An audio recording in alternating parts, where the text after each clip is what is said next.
तो इनके लिए सनातन के क्या मायने हैं? जिनको लाभ मिल रहा होगा, जिनको बढ़िया बढ़िया सब सामान मिल रहा होगा, रहने का ऐशो आराम होगा, उनके लिए तो सब।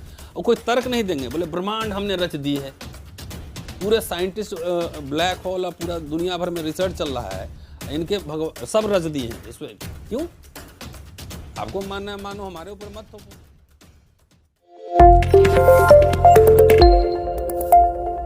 उदयनिधि स्टालिन की जो स्टेटमेंट आई है कि हिंदू धर्म को खत्म कर देना चाहिए, और उन्होंने उसकी तुलना जो वो कोरोना वायरस और तमाम प्रकार की बीमारियों से कर दी है, किस तरीके से आप इस स्टेटमेंट को देखते हो? 2024 का चुनाव नहीं, ये जो है, अगर आस्था से देखना चाहते हैं कि वैज्ञानिक दृष्टिकोण से देखना चाहते हैं?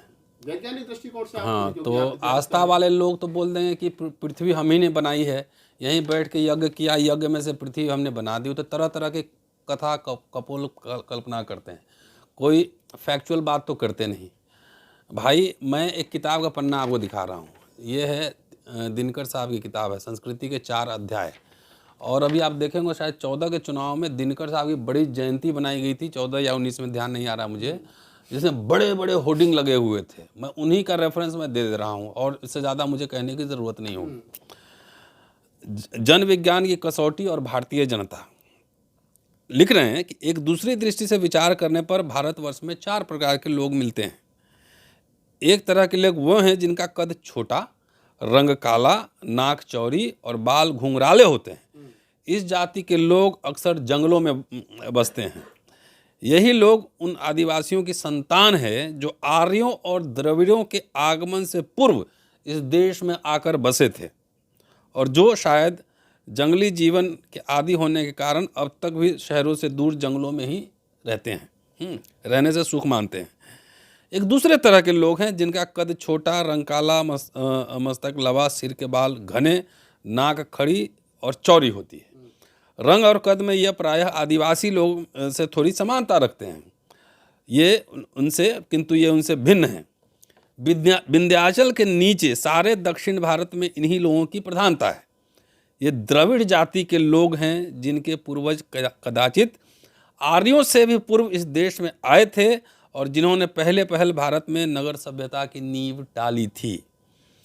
तीसरी जाति के लोगों का कद लवा, वर्ण गेहुआ या गोरा, दाढ़ी मूंछ घनी, मस्तक लवा तथा नाक पतली और नुकीली होती है। आर्य जाति के लोग हैं। ठीक है। एक चौथे प्रकार के लोग बर्मा, असम, भूटान, नेपाल तथा उत्तर प्रदेश, पंजाब, उत्तरी बंगाल और कश्मीर के उत्तरी किनारे पर पाए जाते हैं। इनका मस्तक चौड़ा, रंग काला पीला, आकृति चिपटी, नाक चौड़ी और पसरी होती है। इनके चेहरे पर दाढ़ी मूंछ भी कम आती है। ये मंगोल जाति के लोग हैं जो भारत में तिब्बत और चीन से उस समय आए जब आर्य यहाँ पुराने हो चुके थे, और जब निग्रो, ऑस्ट्रिक, द्रविड़ और आर्य जातियों की संस्कृतियों के मेल से भारत में आर्य या हिंदू सभ्यता की नींव भली भांति डाली जा चुकी थी। कोई जाके पढ़ ले। अब इसका और क्या जवाब दूं मैं? आर्य के पहले द्रविड़ हैं, और द्रविड़ के पहले आदि द्रविड़ हैं। तो सनातन क्या है? किसका सनातन? सवाल तो ये है ना। दूसरी बात, जब आर्यों का प्रसार हुआ दक्षिण भारत में, तो इतने अत्याचार हुए हैं उधर, इतने स्तन टैक्स आपने सुना होगा। मालावा, एक तमिलनाडु के एक एरिया में जो है, दक्षिण तमिलनाडु शायद, लोग बेचे खरीदे जाते थे। ठीक है जी, क्या हाल थी वो, उसकी कल्पना आप नहीं कर सकते हैं। इसलिए आप जाएंगे तो साउथ इंडिया में 19वीं 20वीं शताब्दी में सबसे पहले आदि द्रविड़ों ने जो है वहाँ पे आंदोलन किया, अछूतों ने। उसके बाद द्रविड़ आंदोलन में आए 1910 के बाद। तो सवाल ये है कि आपके धर्म में अगर वाकई धर्म है तो सनातन है, तो सनातन में मैं किधर हूँ? इस देश के पिछड़े, आदिवासी, दलित किधर हैं? उसको प्लेस करेंगे ना। तो अगर वो असमानता, घृणा, छुआछूत, ऊंच नीच पर आधारित है, तो जो इससे पीड़ित है तो वो तो इसके खिलाफ बोलेंगे ही ना। जैसे देखिए, जिसको इससे लाभ होगा उनके लिए तो जय जय है।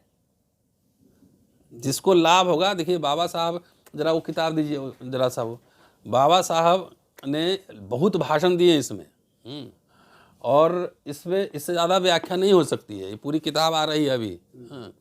अब ये किताब पूरी आ रही है, तो इसमें हिंदू धर्म, सनातन को लेकर जितने उनके विचार थे सब एक जगह मिल जाएंगे। ठीक। तो जिसको लाभ है उनकी जय जय।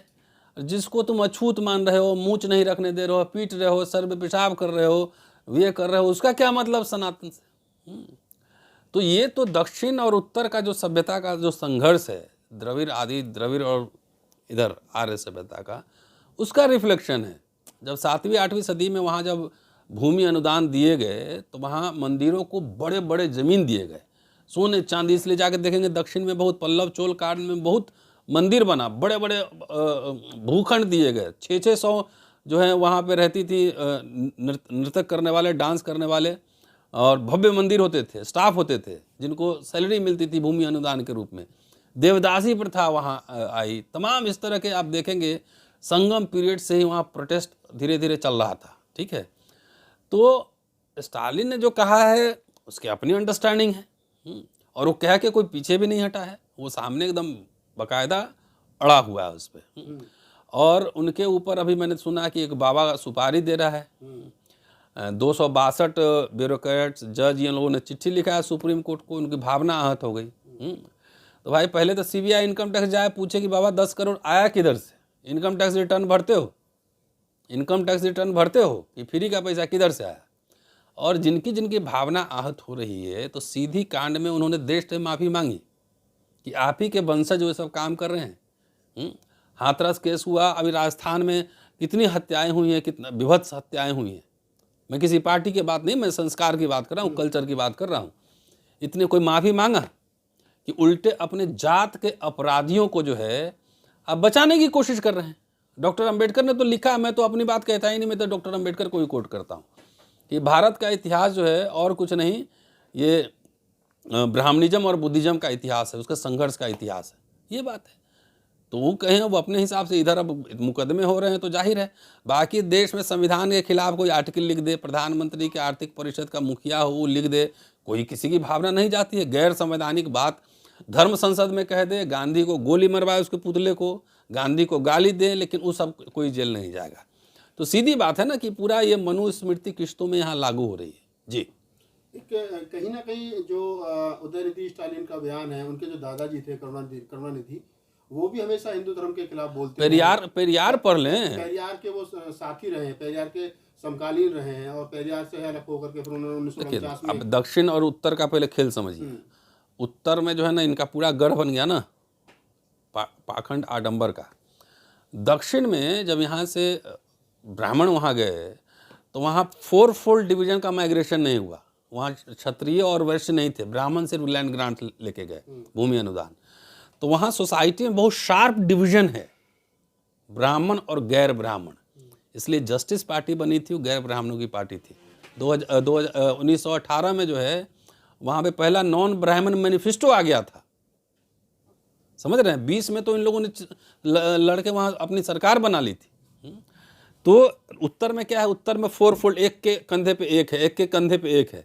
इसलिए यहाँ जिस तरह से वहाँ, अगर यहाँ भी वैसे ही रहता तो यहाँ भी बहुत भयंकर आंदोलन होता, क्योंकि उत्पीड़न दमन जो है ना अब तो दक्षिण में कम है, यहाँ बहुत ज़्यादा है और दिख रहा है।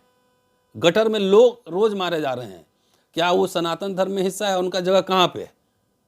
विश्वविद्यालयों में दमन चक्र चल रहा है, बच्चे सुसाइड कर रहे हैं, टीचर भी सुसाइड कर रहा है। अभी आप देख रहे हैं कि रितु सिंह धरना में बैठी हुई, तमाम तरह के मसले हैं।